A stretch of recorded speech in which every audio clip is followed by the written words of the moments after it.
when I first started the program, I did a lot of visiting with support groups, like stroke support group, brain injury, aneurysm support group, and reaching out to physicians and providers and who I thought might have individuals who are connected and might need this kind of service. The bigger buy-in actually came from within the CrossFit community, which isn't super surprising to me. And it kind of quickly became word of mouth. And I use my Instagram the most because I feel like people can't conceptualize it unless they can see it. And I think the coolest thing about the range of athletes on my Instagram is that it has just opened the door for people who never thought they could. I get inquiries all the time from people who are like, I don't know if this is the right program for me, but and I think it lets people who didn't think that fitness was for them or that the gym was a place for them see that it can be. I'm not sure if that totally answers the question, but yeah, people, it's a lot of word of mouth, a lot of connecting with gyms. And the truth is, I share this statistic a lot. There are 5.3 million people living with a disability as a result of a brain injury. So everybody knows somebody who had a stroke or a brain injury or some sort of neurological condition that they're having trouble recovering from. So a lot of word of mouth has done the trick.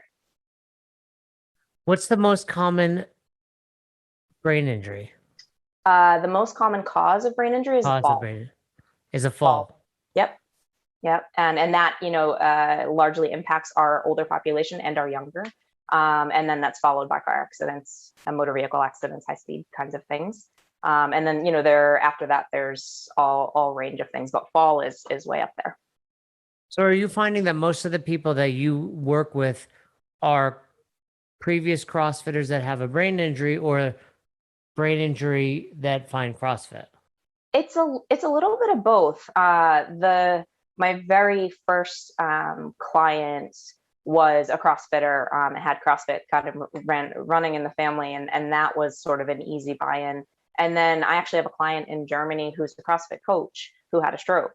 And the owner of his box reached out and said, can you help him? We're trying to help him get back to fitness, but also back to communicating because he's not able to use his language very well.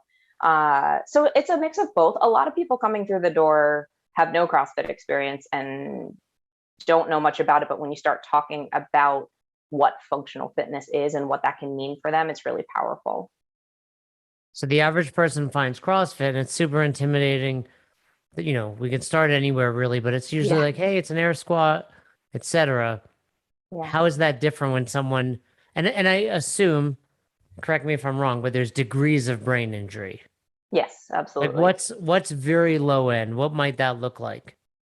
With brain injury, you could have a range of physical deficits and no cognitive deficits, or you could have no physical injury and have all kinds of challenges with cognition and language. On a mild end, you might have someone who struggles to pay attention in a busy environment, who has a hard time remembering kind of day-to-day tasks. Sometimes if it's language-based, people just, that feeling of the end of the day and you're tired and you're like, get me the thing over there that I use to see better.